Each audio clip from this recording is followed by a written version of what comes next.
know why it seems like we have more ego wrought up in what we do. It's okay to just be normal. We all have, random life stuff. You don't have to appear like super lawyer all the time to be effective. In fact, I think it makes you look fake. Welcome to The Defense Never Rests with Morgan Akins, your monthly dose of uncommon sense about all things legal and some that are not. Hi, everyone. Welcome to this episode of The Defense Never Rests. I'm your host, Megan, joined again by Melissa. Hi, Melissa. Hello. Hello, everyone. So it is Monday. I had a busy weekend away from home. So that always makes Monday morning super fun. Oh, I bet. Was it a good away from home or a bad away from home? Oh, we were at the beach. So, that's nice. That's nice. And great weekend to be at the beach. But now I'm, having my Monday morning, like I didn't do my grocery shopping. I have no idea what anyone's eating all week. Like I don't know. That's on my agenda as well today, grocery shopping. Yes. Like I'm like doing my Instacart order now. Yeah. I know. So I can go pick it up. Exactly. I don't know what I'm making. I don't know what I'm having for dinner, but I guess we'll figure it out. You know what? That's when you call the pizza person. You come over and they drop off your dinner. This is true. So I'm super excited for today because we have on Tamika Newson, who is the head of global legal at Energizer Holdings. And I had talked to Tamika, I think it was a few months ago. And she just struck me with she's so impressive and just unbelievable to talk to and just so personable. And I could not wait to have her on. And I think this is a little bit of spoiler, but I don't think this is going to be the first time she comes on the podcast because we didn't even scratch the tip of the surface, I think, with her. What do you think? Awesome. Absolutely. I mean, she has so much to say, not only on being an attorney, but sort of navigating your family life, being extremely busy, needing help from, as she puts it, like her village. And she's so successful that you have to sort of really admire her journey to becoming, where she is now. Yeah, super inspiring and just like, all around great person. So with that, let's bring her in. Good morning, Tamika. Welcome to the Defense Never Rests. How are you today? Good morning. I'm fantastic. How are you? Good. I'm so happy to have you. We had talked I feel like it was months and months ago. I feel like we just hit it off on the phone. I feel like I could have talked to you forever. We did. And I appreciate you indulging all my stories and thinking that it was interesting enough to be added to your podcast. We're here to talk about a lot of things, but you are the head of global litigation for Energizer, which I'm fascinated with because when you and I were talking, I'm like, it's not just batteries. No. So many huge issues that you have to tackle, and navigate on a daily basis. So I think we're going to kind of get into some of them a little bit today. That's an impressive title too. I wanted to say that is an impressive. I was like, wow, like that gets you. I can't wait to hear what you have to say about it. Well, thank you. It's an honor actually to be able to work with this great team and this great company, this historic company with all of the interesting, areas that we focus on. It's not just batteries, it's lights, it's automotive. We don't armor all. People don't really know all of the ins and outs of what we do. So it's a lot of fun stuff, and I'll be happy to talk about all of that. But yeah, head of global litigation was a mouthful for me too. When I started. And I can't help but point this out, but did you plan your shirt to match the Energizer bunny behind you? I was just thinking that. I did not. Bravo. I'm right? I'm partisan to pink. So it's, most of the time you're inclined to see some pink around. And so it just matches the Energizer bunny. That's some good company representation though. Yeah. And my sorority representation. I'm a member of Alpha Kappa Alpha sorority, and we wear pink and green. That's stuff. So yeah, and the bunny just happens to fall in line with that. Well, I think it's a happy coincidence. I like it. So on this podcast, we have on a lot of people in claims, obviously, and a lot of lawyers. And everyone has a different, way or avenue how they got to where they are. And, on your road to law school, was that something like you had planned on? You had paved this path that you're going to go to law school, or did you kind of just end up there and then your career kind of took off from there? Most of my career choices have been very lucky, random happenings.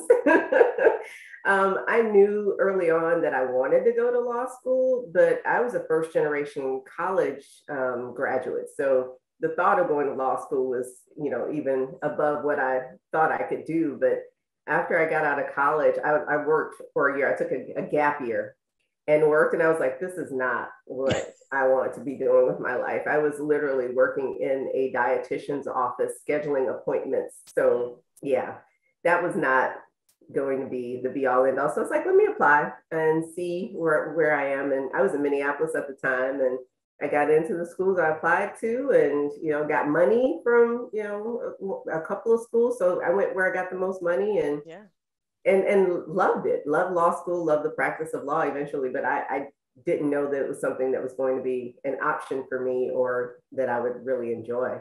Like, what was it? Because I come from a family too, where like my parents didn't go to college. I was the first one to go to college in my family, and I'm the first lawyer in my family. So like, I didn't really grow up around the idea of lawyers and law school. Like, that was very foreign to me. So like, what was it that kind of opened that door for you to even want to go to law school?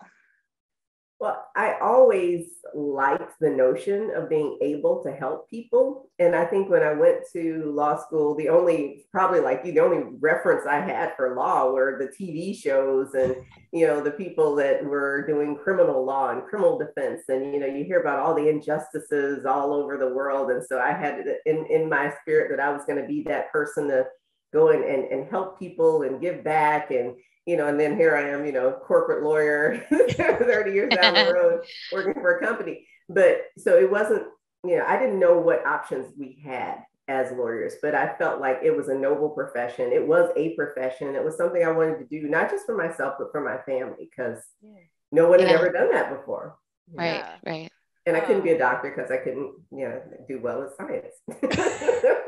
Do you have the math? Do you have the math thing as well, where you can't do math? Yeah, no. Same. Okay. Yep. Not at all. Yep. And we'll have a funny story about that when we're talking about some of the global work that I do. I'm like, don't send me anything in euros. I can't. Oh God. Okay. No additional layers of having to do something math related. Just the basic one layer. Right. I had a similar, my parents didn't go to college either, and there's no other lawyers in my family. And I remember when I graduated, like the theme of my graduation, I never had a graduation party for anything else except law school. My mom's theme was like, we finally have a lawyer in the family.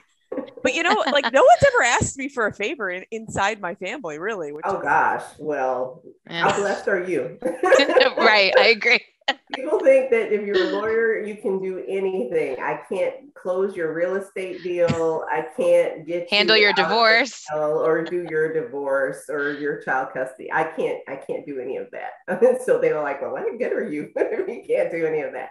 But so I always say to people though, you wouldn't go to a bone doctor if you have a brain injury. You know what I mean? Right. It's like the same thing with lawyers. Like, yeah, you can have a general understanding of things, but a lot of us are sort of specialized in like a couple areas. So it's different. Yeah, I think my family's fairly resolved that I'm not good for much except advice and maybe employment and job movement. Exactly. You're probably really helpful being like, oh, well, I know somebody else who can help you with that. Right. I just cannot do that. Yep. Exactly. Exactly. The referral lawyer. But one of the blessings I think in being a first-time lawyer, and you guys back me up on this one, in your families, you don't know any of the things you're not supposed to do. You don't know how historically, law firm practice was supposed to be and how to be an associate. So I think I broke a lot of rules that ended up working for me just from a lifestyle perspective and a career perspective, because I didn't have any notions about doing it any other way. That's 100% true. Yeah. It's like, you don't know that there's maybe doors that are closed to you or that like should be closed to you, because it's like you said, it's just, everything is new. So you just walk through them. You don't have, there's no like obstacle in front of you. So it's like kind of valuable in a way. Yeah. Yeah. And you guys will love this. I had a baby my first year as an associate at my first wow. firm. God bless. Yeah. I didn't know. I thought right. Yeah, and ready to have my family. Why not? And if I remember, weren't you at a larger firm to start out? I was at a regional firm in Minneapolis, and it was large for that area. There were probably about 150 lawyers there, but there were no national firms back then. I'm gonna age myself. It was like back then, regional firms were the thing, and so a firm of 150, 200 lawyers in Minneapolis, that was a pretty big firm. So how did they take the news when you said you were taking leave? Because you maybe at the time you didn't think anything of it. I remember when I was pregnant with my first daughter, I was like stressing over delivering this news to the male hierarchy that was there, and like legitimate worry, like how is this going to affect my career path? Did you have any of those same like feelings? Yes and no. Like I said, I was just dumb enough to not know how big a deal it was. But add a layer to it. So I was clerking at the Minnesota Supreme Court my first year out of law school, and I'd gotten married, and I got pregnant during my clerkship. Well, I had already received an offer to join the firm that I was going to, and I hadn't told them that I was pregnant. And so I was about 4 months pregnant when I finally told them. I said, it was probably I guess it was July or so, and I was supposed to start in August, and I'm like, hey guys, by the way, I'm almost 5 months pregnant. Would you like me to start or would you like me to wait? And they were great, actually. I mean, I think they knew enough to know what they could and couldn't do. But at the same time, they were like, it's up to you. If you want to start, you can start and you can take your time off. You can, do what, spend whatever time you choose to spend with your baby and come back, or you can wait. And me being so anxious. And so this was the afraid part, I think. I was afraid if I waited, that would give them some incentive or some option to not let me join. So I went ahead and started. So when I literally walked through the door, my first day at the firm, I was 5 months pregnant. So it was very different. And when I tell you the looks, the comments, oh man, it was, and not even from the male attorneys as much sometimes as the female attorneys. Men, they know this is off limits. Let me not. Right. Yeah. Yeah, they're like, I can't say anything about that. Yeah, but it was very interesting. And this was 1998. What do you think the female attorneys were, or the female staff members, like, where do you think their judgment was coming from? Was it like, why did you bother? Or like, you should be at home, like you're pregnant? Like, what do you think their judgments were coming from? Well, it was twofold. It was like I had some associate level attorneys who were like, how do you do this? And, really asking questions like, what did you do? Did you plan this? And, who did you talk to? Like it was some secret society of, women who figured out how to be pregnant as an associate at the firm. And then there were the partner or shareholder level attorneys who were kind of like, well, I didn't get to do that. And why is this now an okay? Maybe some jealousy. Right. Yeah. So. Did you feel the need to kind of overcompensate for it in a way? Like I just remember for myself, like I felt like I needed to work that much harder during that time leading up to my leave to prove that no, this isn't gonna stop me. You will miss me when I'm gone. Look how great I am. Oh, of course. It was very challenging because, like I said, I'd never been in a law firm. I didn't even clerk at a firm during my law school period. So I didn't know what to expect. I didn't know what to do. And so you're like trying to work really hard at something you don't even know how to do yet. So it was difficult, but I had really good mentors. I will say that I had good mentors at the firm. I was the first Black woman that, joined, and there was another woman that was with me at the time. She ended up leaving, but so we were like two unicorns there. They'd never had a Black woman. They'd never had a female associate, pregnant first year. I mean, it was a whole lot of never hads that people were, trying to navigate with me. But I did really try to show that I was a hard worker. And this was before telework was really a thing. I had to print out everything that I wanted to work on and take it home with me every night and that sort of thing. But I did that. And I tried to make sure that people knew that I really was committed to being there, but it was so hard. And multiply that 5 years later. I had 3 babies in 5 years. Oh, wow. So yeah, I didn't stop. you kind of got it out of the way too. Like if you're in that space, you might as well just knock them out. Just have it be super dirty and chaotic. You really like front loaded some of the most stressful things that you could do all in insane. one spot. Insane. And I look back on it and go, I don't know how on earth I did. I'm so thankful that I did it that way though, because it really did make the most sense for my life. And that's the one thing that I tell young attorneys now, I'm like, do what makes sense for your life, because work is going to always be there in some fashion or another. If it didn't work out there, it would have worked out somewhere else. And just taking away that notion that this is the only thing that I can do or have to do really makes it easier to make some of those important decisions. But yeah, I made partner at the firm September, I think, and right after I had my third son. Wow. So I still made partner on time. Awesome. Well, they're probably like, man, this girl can do anything.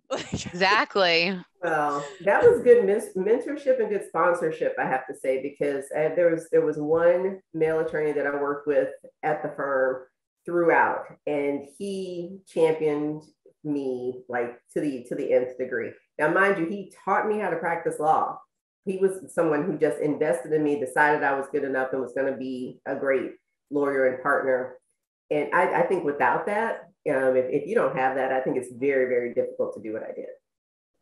Yeah, I agree. Like you kind of need someone in your corner at the top to like kind of be your voice too, because you're not sitting at that, shareholders table meeting, so you need someone who's going to be like, no, she does great work, or like, because there's going to be in that room behind closed doors, there's going to be some naysayers like, well, she's had 3 kids, like, like, or even like the first time, like, is she really going to come back? Like I got that comment to my face. So, and I feel like there's just that mentality that you have to be like, no, like I have a career. Just because I'm having a child doesn't mean I'm like putting my career to the side. When I was pregnant with my third son, this male partner who had like 5 kids comes up to me and says, but don't you have 2 already? I was like, I didn't know there was a quota or a maximum, but yeah. When you started practicing, did you start practicing in litigation, or were you in the corporate sphere at that point? I was in the litigation department at my first firm, but really hyper focused on employment law. So I really became an employment lawyer on the corporate defense side, though. And again, nothing that I expected to do. I knew I wanted to do litigation, and they had a real dire need at the firm at the time for employment. And so I started, and I loved it. And so I was primarily an employment litigator for the first 20 years of my practice. Did some other types of litigation here and there because I was at a couple general practice firms, and they knew that I liked to try cases and be kind of in the mud with folks, which was another thing that I encourage people to do. I'm like, step outside of what you do sometimes if you want different experiences and you want to learn a little something, because I got trial experience just because I was willing to work with a partner that nobody liked. And he had a lot of trial work, and again, he was a hard person to work for. But it was during like securities arbitrations and litigation. I knew nothing about any of that, but it got me a different level of experience that was super important for me down the road to be able to say, yeah, I've done some of this stuff. Yeah. And I think that's really important. And it's also, that's okay to work for like the unliked partner, because sometimes you can, just like you did, get some of the best experience. And, they might be tough and they might push you in some ways, but that push is going to make you better at your job. Yep, absolutely. Now, have you found though that it has changed, like the trial experience aspect has really changed? At least I've seen it on my end, that I did get a bunch of trial experience early on, and now you're just not seeing the trials, or maybe it's just the way my practice has moved. And maybe I was seeing trials more in a different kind of area, but I just don't think people are getting that same experience as, Well, I think you're absolutely right. You're absolutely right. People don't try cases anymore, especially in the corporate arena. If there's a way to avoid it, most of the time you do. And I get it now that I'm in-house on some level. You're like, I'm going to have to pay all this money for this trial, and I still have this risk involved. If I can get out of this issue with a certain defined cost, a lot of times it makes sense. You know, we as a company don't operate like that. There are certain things, certain principal things that we will go to the mat for. But I think in general, people aren't trying cases as much anymore. Some of the ones that are trying cases are trying frivolous, ridiculous cases, which makes, I think, the entire profession look bad. But, you know, and even like, you know, because most of my practice in federal court, young lawyers aren't even getting to go to like hearings anymore. Like we used to have a hearing for scheduling conferences. We used to have a hearing to talk about discovery issues. All of that's either done on paper or, you know, the court just sends you stuff. So I don't know how young lawyers are getting any real practice in front of the court anymore.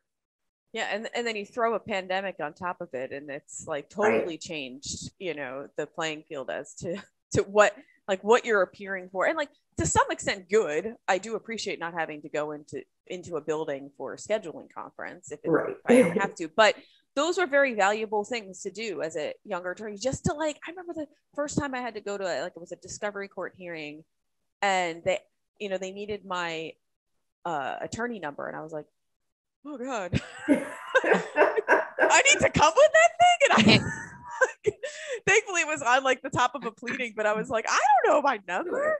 I filed it. Yeah, I've been mistaken for the paralegal, the secretary, the everything but the lawyer in a few courtrooms, which is always interesting to me because you're like, is it because I'm young? Is it because I'm a woman? Is it because I'm Black? You know, that part of navigating the legal landscape is really just always going to be just a quagmire of things you have to figure out and navigate for yourself. I do think it's getting better, or maybe it's getting better depending on what region you are. I think like I haven't seen it as much in, I think, like on the Northeast, at least in the New York counties and the Philadelphia counties. I don't think that isn't happening as much, at least in my experience. Melissa might be able to speak to it a little bit better than I can, but I think we're seeing improvement. You know, I still, and it's not everyone, but there is still sort of like for me, and I've been out for about 10 years now. And I remember a couple of years ago, I was in court and I was working on a big construction defect case. And there was another attorney who was friends with the partner who was working on the case with me. And I remember we were in court and he like turned to me and he was like, oh, you know, are you just out of law school? And I had just, like, he was coming to me on a regular basis for updates on what was going on in the case and like when the next conference was and all this, you know. And I was like, why would you assume that I'm just out of law school? Like, is it because I look young or is it whatever? And it could have been completely innocuous, but you wonder, you know, it's like, why are you making that judgment? You know what I mean? Like, for what reason? Yeah. So I don't know.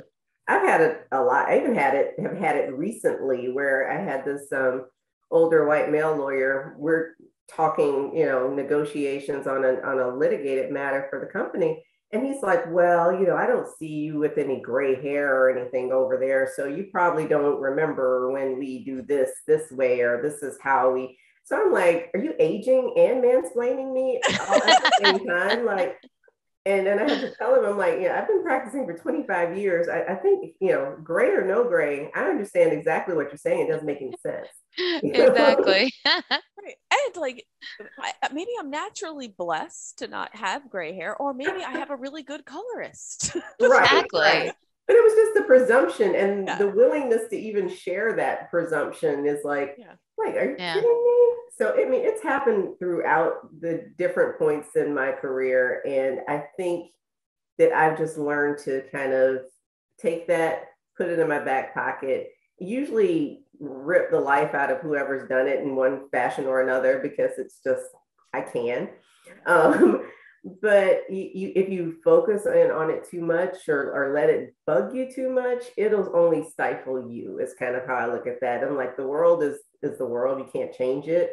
All I can do is continue to operate as positively as I know how through it, and try to be an example to others who want to follow my lead. But there's a lot of ignorance out there. Yeah, it's kind of like you take it with a little like a measure of grace, but then you kill them softly. Yep. All my friends know, like, if I'm like being real rowdy and funny and, you know, swearing and stuff, that means I'm in a good mood. I'm in a good space with you. If I get very articulate and start throwing out those $1 million words, they're like, oh, she's pissed. So at what point, you know, did you transition out of private practice into in-house practice? And how did that transition go for you? So I moved officially from private practice to in-house in 2019. So I've only been an in-house lawyer for the last 3 years, right? You know, literally almost right before the pandemic. So I did 22 years in private practice, and it was something that I still, even when I made the move, I wasn't sure that I was going to like it. Because in my mind, I thought in-house lawyers just kind of sat around all day and pushed paper and didn't really do anything fun or interesting. You know, I thought we had the more interesting part of the law practice. So I was always kind of leaning toward, you know, private practice being where the real lawyers were, you know. And but I got this opportunity where, you know, friends of mine were like, you know, there's this job, I think you'd be great at it. It's in-house. You know, and it was more employment leaning at the time, a little bit of litigation, a lot of corporate work. And I was like, well, maybe I'll check it out. It's an insurance company. So I was like, you know, I worked for Unum from 2019 until just the beginning of this year, 2022. And it was a great experience. I was like, okay, I see how this works. You know, we're making decisions that matter and working not just for a lot of different clients with disputes, but really trying to prevent disputes. I was like, okay, I kind of like this. I can see it's a much calmer life, much more predictable life, which is nice, you know, transitioning to, because I'm starting now to think about, you know, end of practice time. Like, how do I want to round out my practice? And then, you know, beginning of, the end of last year, had another friend. Both of my in-house jobs have been through friends, let's put it this way, and people who have reached out to me because I never sought it. I never sought it out.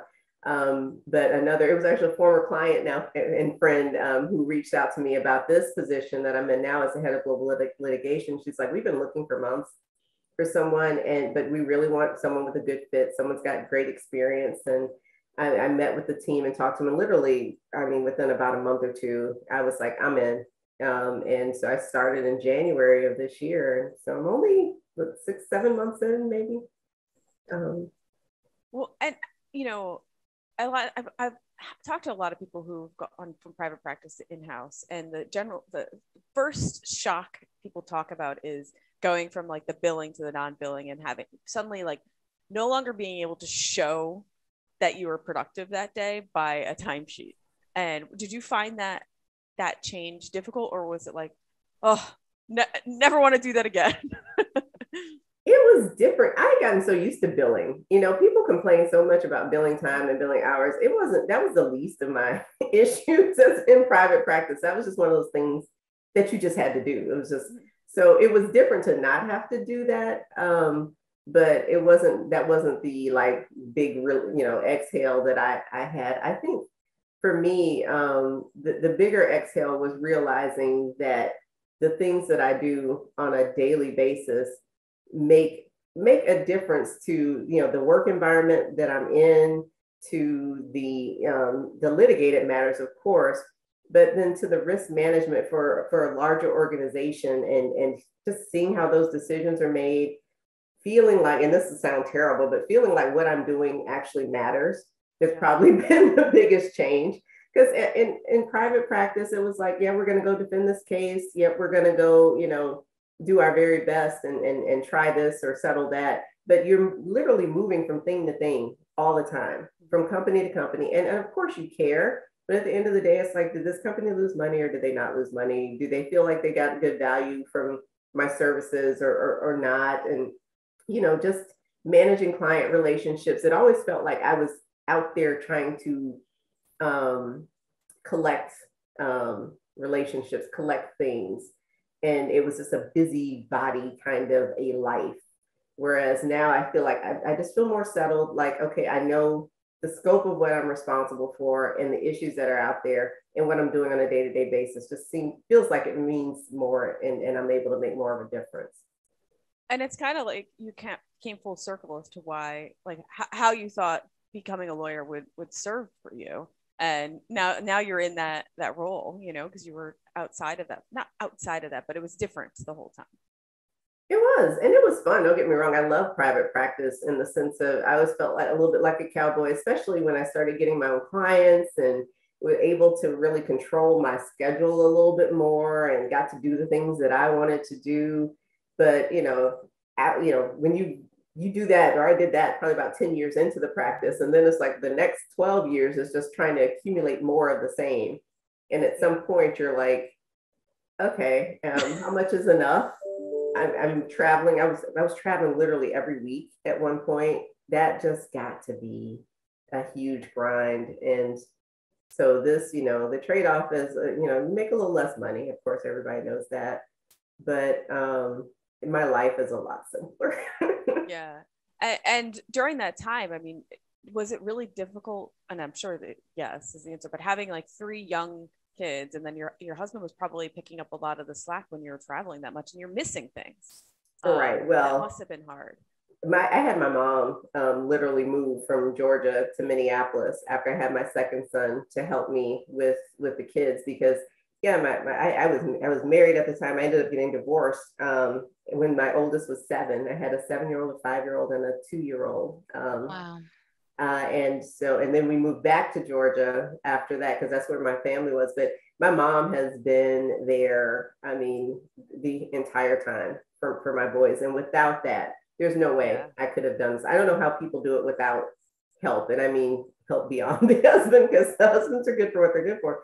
But a lot of the times you need, a little bit more than that, And so my mom was just a godsend. I could not have done half of what I did without her being able to pick up from school, make that first meal. I say first meal because with the boys, there was dinner part 1 and there was dinner part 2. Grandma made the first one and I made the next one when I got home.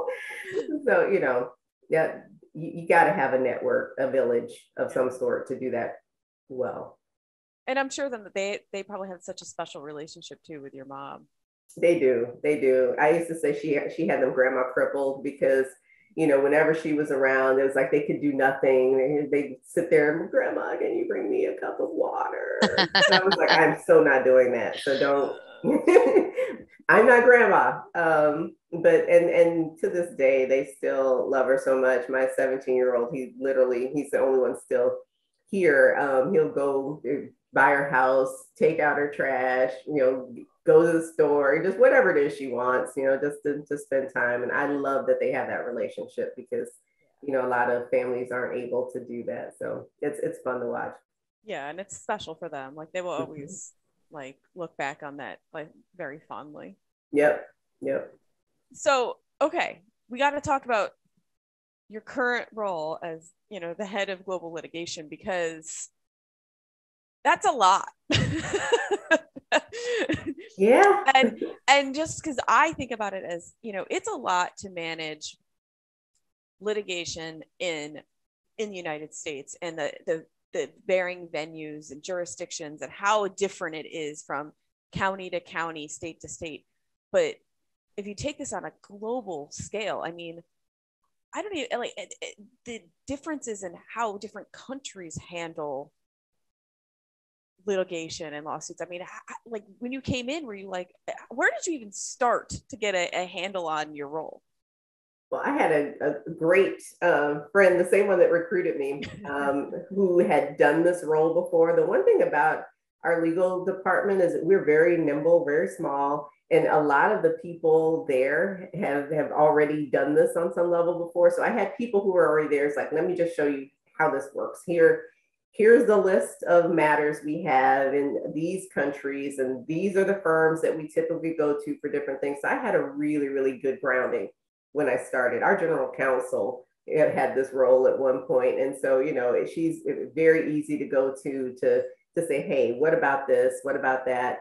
So dealing with the actual litigation matters became the easy part pretty quickly, because I knew, if we had, and like for most matters that are outside the country, we have counsel. I like to use counsel that have offices here, but have different locations in other parts of the world, because then, you've got the ease of understanding your billing arrangements, your, engagements and everything. And then they have the job of connecting you with whoever is in the country that you need the assistance with. But there are some countries that don't. Basically, it's impractical for lawyers here to work there, mostly the Latin American countries, which we have a lot of litigation there just because of the way that the country handles its labor laws and a lot of other things, a lot of quick turnaround, agency matters and things like that. So we have to have local lawyers in those locations, and our requirements are just that you speak English. Because I tell you, when I first started and I was getting emails in French and in Portuguese, I'm like, what do I do with this? But I very quickly figured out the network of people that I could rely on. And I had to make some adjustments here and there because, we had a lot of firms doing a lot of things. And I look at my role, part of that is figuring out how to be most efficient with our legal spend and making sure we're getting the best results. So I did make some counsel changes as I kind of looked at what we were doing and the scope of what we're doing and trying to get better rates, and also looking at diversity issues. Diversity internationally is a little bit different than in the country, but I'm trying to balance all of those things and make sure that we have good representation for all of those reasons. But that's just one part of my job, and I don't think I really knew that when I started.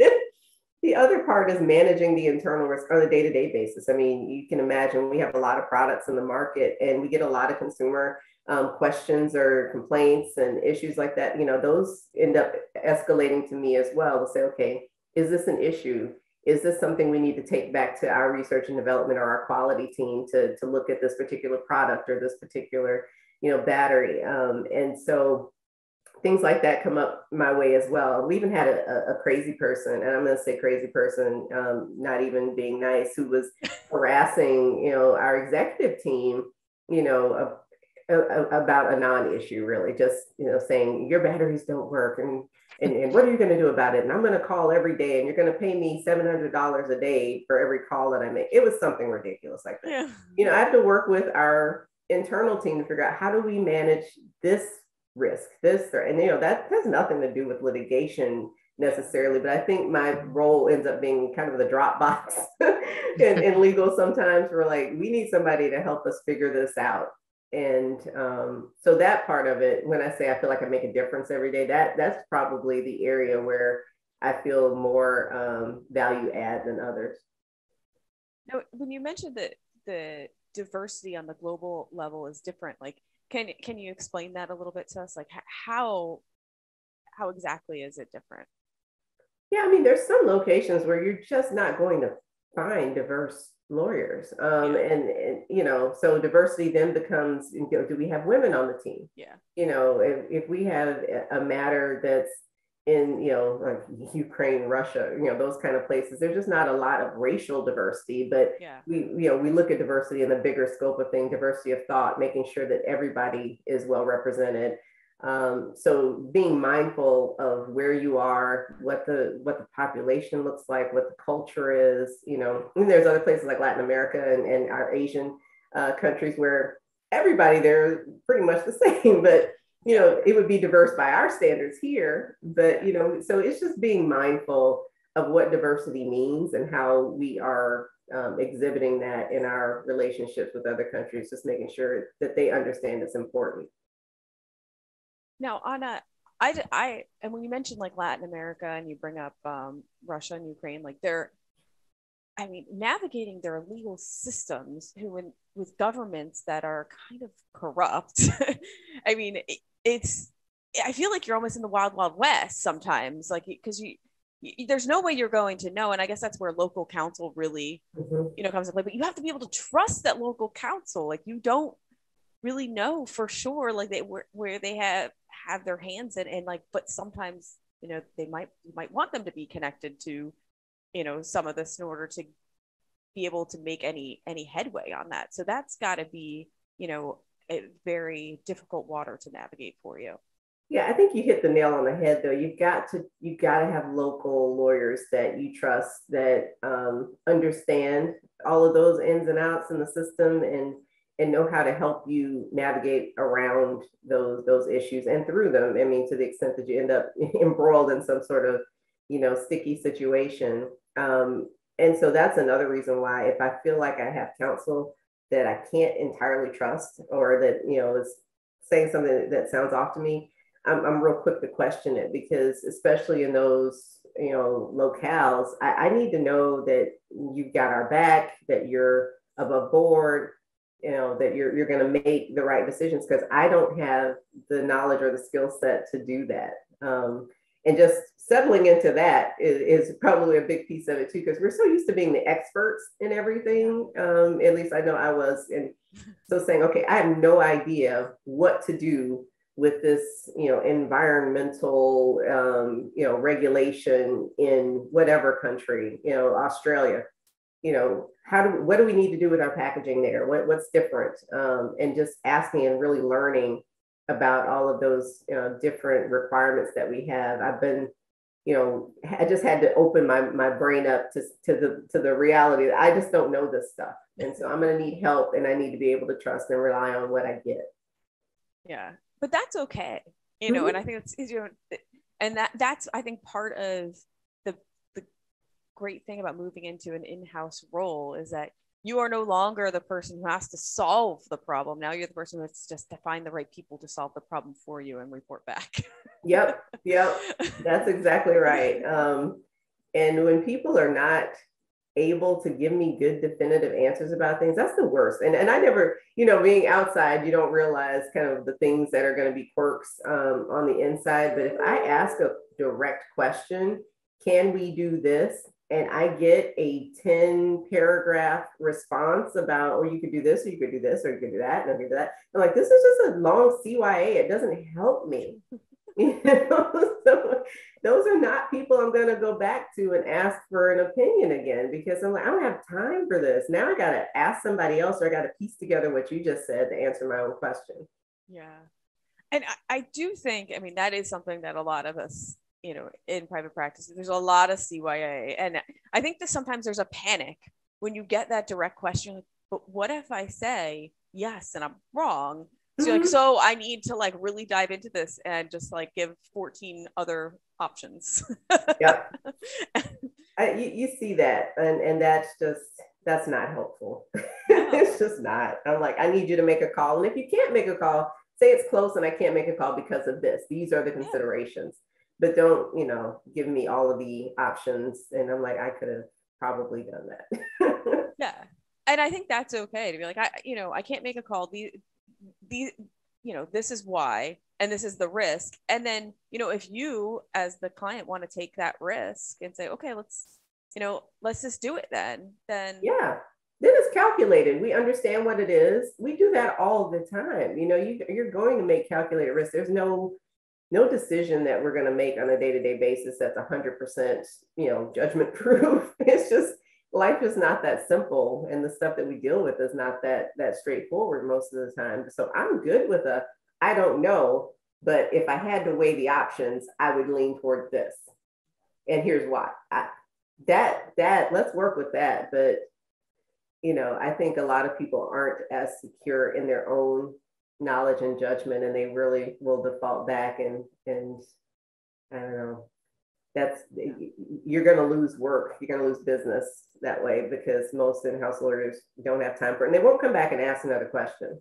I mean, because I got one opinion where I was like, maybe I should go back and just say I need 5 bullet points, because I didn't even read it, because it was just long and convoluted, and I was like, this is not answering my question. But what did I do? I moved on to the next person that I thought could answer the question, because I don't even want to come back to you now, because you're going to bill me another 5 hours, to give me 5 bullet points. Like, no. And have you found a difference in how attorneys in other countries communicate to you, like a style of communication that's different from, what you see in, around in the United States, like through the US legal training system, like outside the US, you see a different way of communicating?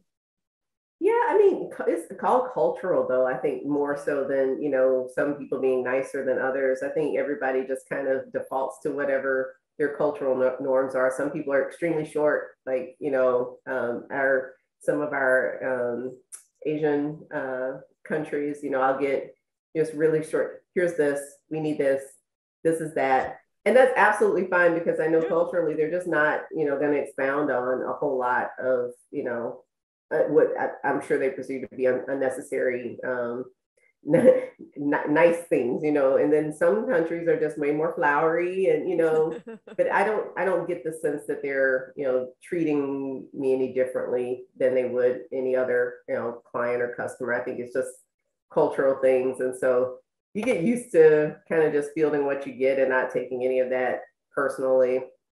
It's some of the US lawyers that are more difficult. I don't know why it seems like we have more ego brought up in what we do. And this is just my opinion, in my experience sometimes, like, it's okay to just be normal. We all have, random life stuff. You don't have to appear like super lawyer all the time to be effective. In fact, I think it makes you look fake. Like, just be normal, And so, like, I had this, lawyer in France who was like, you're not going to catch me between, 12 and 2 because I'm French. I take lunch, so I can live with that, but I don't know. I think the biggest turnoff for me is to come across counsel that just is so formal and so like pretentious and, just can't get a good chuckle out of them for anything. Yeah. We need a laugh. We need to just feel like, we're moving in the same space sometimes with people, and that lack of warmth, that ego, that pretentiousness. I don't do well with that. And also what you must see is, at least in the European cultures, I mean, they take holiday, pretty much, I think 2 months of the summer.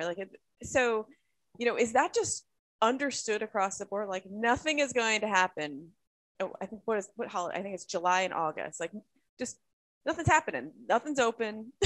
Like, why don't we do that here? Yes. I know. What is wrong with this country? Why are we not taking 2-month holidays during the summer? Yeah, it makes me a little jealous because they are very good. But you know what? I think what I'm finding, and mind you, I'm only 6-7 months in, is because I work with a company that works with people all over the world. Even the US employees are much more likely to take vacation, and it's normalized. It's still something I'm getting used to. Like I said, I took the day off today just to hang out with my husband because we both had down, nothing crazy going on. If you had told me 10 years ago that I would do something like that, I'd say you're insane. There's no way I can't lose a Monday. Like, who does that? But I think the culture of the company as a whole is much more laid back because we have those relationships with people all over the world. And there are times like I try to keep up with my calendar, like what holidays are where, because, if I'm not hearing from one of our colleagues in, Latin America somewhere, I'm like, is it carnival? Like, what's going on?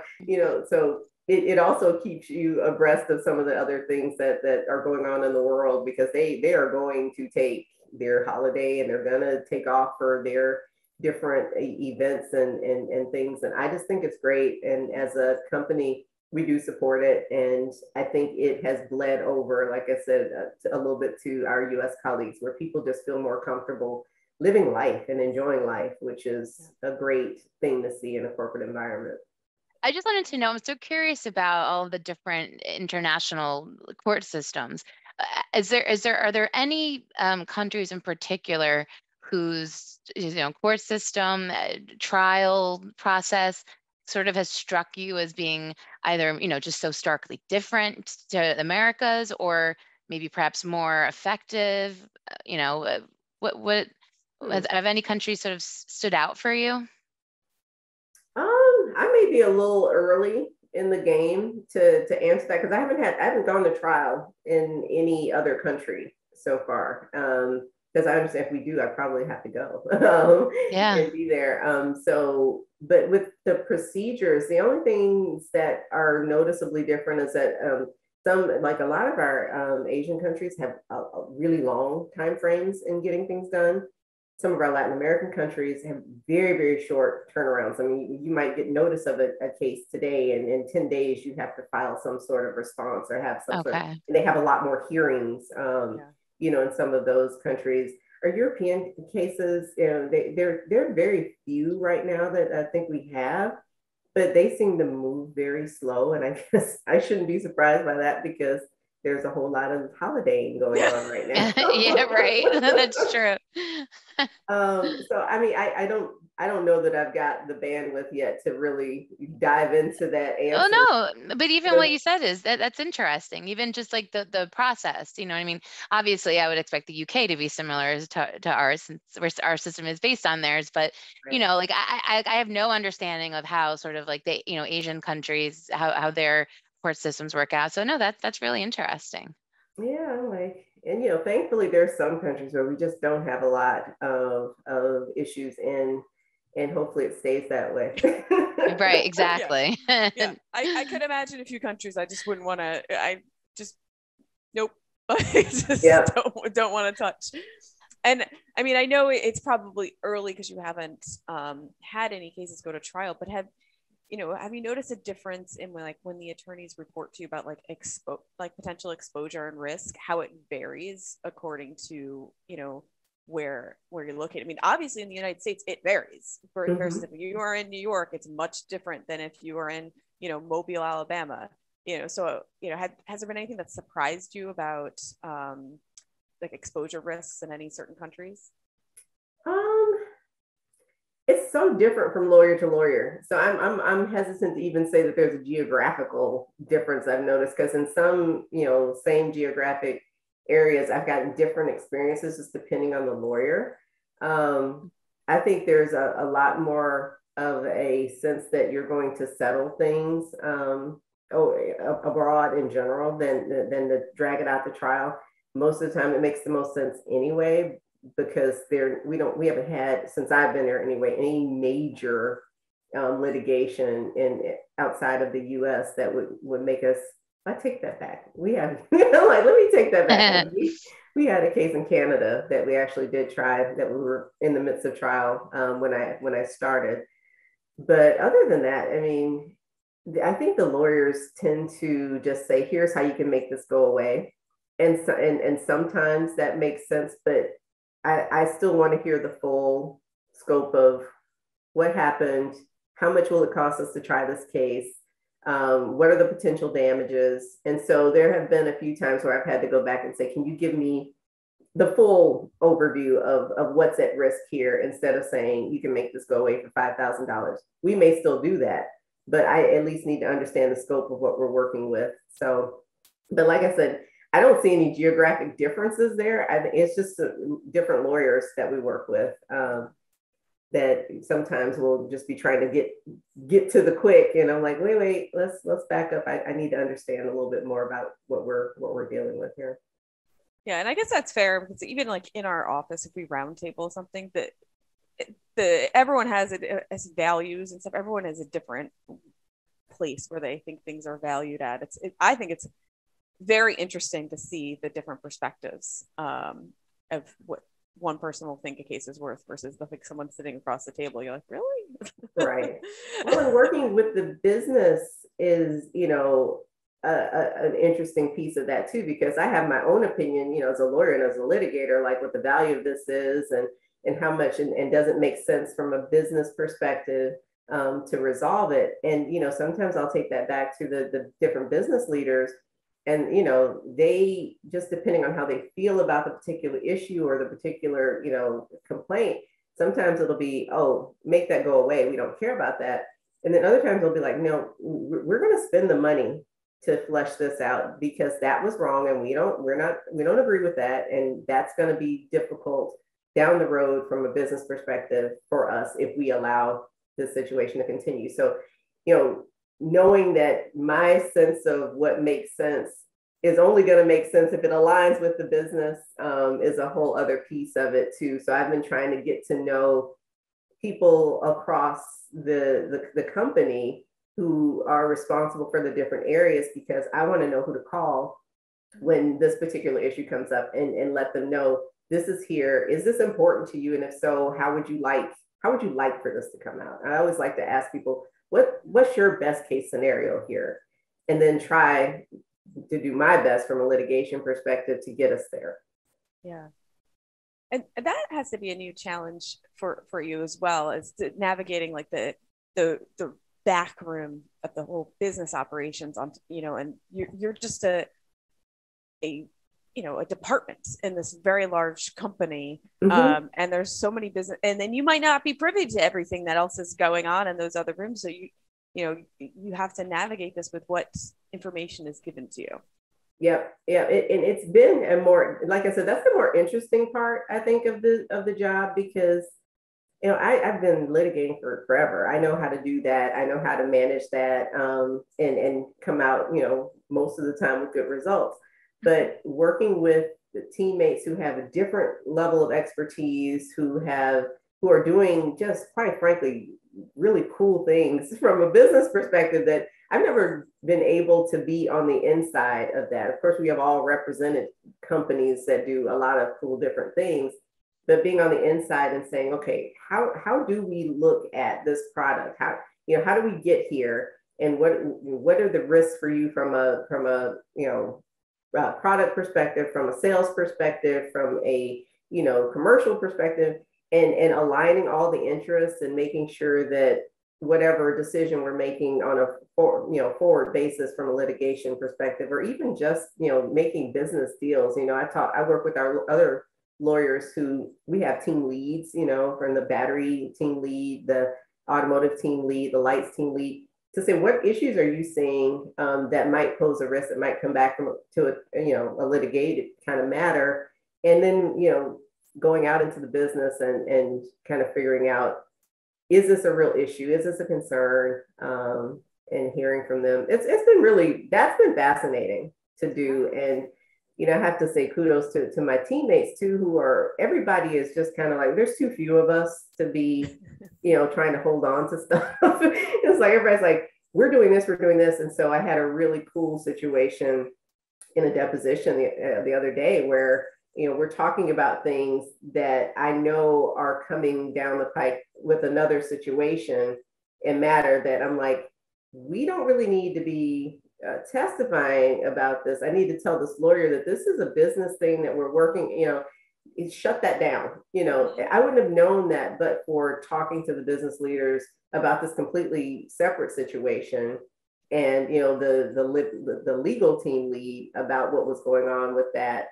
And so, just having this cycle of communication and knowledge base, I feel like I've learned like a ton just from the different areas that I've had to talk to and work with. And so that's what makes this fun and interesting, because, the legal practice is stifling, or it can be. And I still feel like at this age, I hit 50 last year. I'm like, this age, I'm still learning something, and it's feeling fresh and new. So I'm enjoying that part. Yeah. And I'm glad you brought that part up too, because it's like, it's such a huge factor. Like, if you think about like something going on the business side, and there's, that there's a deposition going on, and you're like, wait, we can't have this testimony out there. But you can't prevent it from happening unless someone is funneling it to you. You can't know everything that's going on without someone letting you know.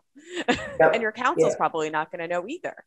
No, I mean, because there's, for every issue that you know about, there's probably 10 others that are brewing, right? And so we're not going to know about everything, but to the extent that people know me and know what I do, and are comfortable coming to me. That's another piece we didn't even talk about, that whole being available. And I don't mean the sense of, just answering the phone, but really, extending yourself so that people can get to know you and they feel comfortable bringing you things. This is one of those roles where if people don't like you, or if they don't trust you, or if they don't think you're going to make a good decision, they're not going to bring you stuff. You're not going to know about it, and it's going to make the job very, very hard. Yeah. So I'm always very conscious of really trying to build relationships. And that goes back to the private practice, because you don't get clients if you don't build relationships. Yeah. So all those skills kind of have helped me be where I am now. Well, it helps that you're pretty personable too. I try.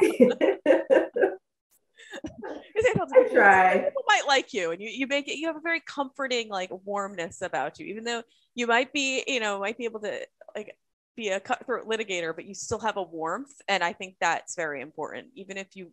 I think it's important in this profession, to have a warmth, but still be able to like be effective at your job.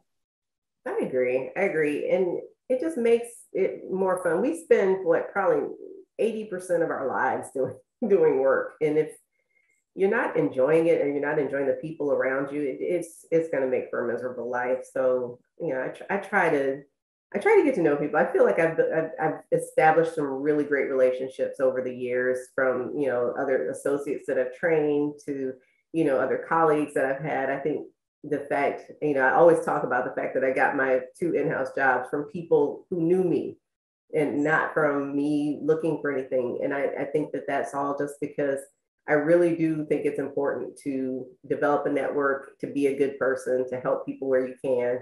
And it always comes back, that's that kismet, I guess, when you do good, it comes back to you. Yeah. And I mean, that is the best way, I think, to find jobs and advance your career forward, is like, it's who and making like good, genuine connections. Mm-hmm. I hear very few people who like find amazing jobs just by applying to like a posting. It's too hard. You have to like have someone on the end to get your resume or your information seen by who needs to see it. That's very true. And I didn't, I heard that, but you don't really realize it until you start moving in those circles. And I was like, most of the time people know who's going to get a job, because they know who they've reached out to, they know who they've got in mind. If someone randomly applies and gets that job, it's just a rarity that they're gonna, that happens in the legal ranks in the corporate world, I think. So it's been very, very interesting. Well, we are pretty much out of time, but I didn't want to close up without asking you this. So, you're made it so far into your career, and you've been super successful. I mean, you're the firms and stuff that you've worked at are wildly impressive, and now you're in a super impressive role now. But what advice would you give your younger self now, knowing everything that you've experienced throughout the duration of your career? The practical advice I think I would give would be to slow down and really take more time, more home time, more family time, because that is the stuff that you're never going to get back. And you don't realize that when you're in the rat race. Career advice, I probably would have said that I should have gone in-house sooner. And I don't think, if you'd asked me again 5 years ago, I'd be like, no way. I should have gone in-house sooner, because I actually feel like there's way more growth opportunity on this side of the house than I expected. And I'm having a lot more fun. I think that's great advice, and even that's good advice for for me to hear, and I think Melissa to hear, because we're like both in like the thick of the private practice part of it, and the reminder just to slow down and enjoy what's going around you, not just focusing on billing, all the like cases and all that. Absolutely. I promise you, I would be at my kids' events. Like, I didn't miss major things. That was too important to me. But I'd be sitting at a soccer game, knee deep in emails and phone calls. And while you're present, that's part of it. I wasn't really present, Right. And so I want to be in the moment. And my poor, 17-year-old is now like, you're too in the moment. Go back to work, Mom. Right. Like, oh, how did you know that? Like, don't you have a test tomorrow? Why do you know these things? I'm living in the moment. Get over it. Right. Go back to your emails. Yeah. Like, let's focus on me. Yeah. Well, Tamika, thank you so much for taking the whole day off to chat with us. Yes, thank you. Yes, well, my pleasure. I'm going to go golfing now. Oh, that's a nice day. Yes, beautiful here. I'm trying to enjoy the last of the summer. It's been, you're going to talk about the weather, right? Oh God, don't talk about the weather. Right, because I was no going to say, weather. the weather's been terrible this summer. This is here too, though. Here too. Yeah. It's been really bad. Yeah, finally we have a break. It's not as humid here. God, we couldn't even make it. No, we cannot resist. Funny. But yes, enjoy the time, enjoy the round of golf, and don't check your email. Take the full day off. I fully encourage it. Awesome. Well, it's been a pleasure to talk to you all again. I appreciate being able to share and join your podcast. Thank you. And for all our listeners out there, if you like what you hear, always like and subscribe to The Defense Never Rests on Apple Podcasts. You can also find us on YouTube at TDNR Podcasts.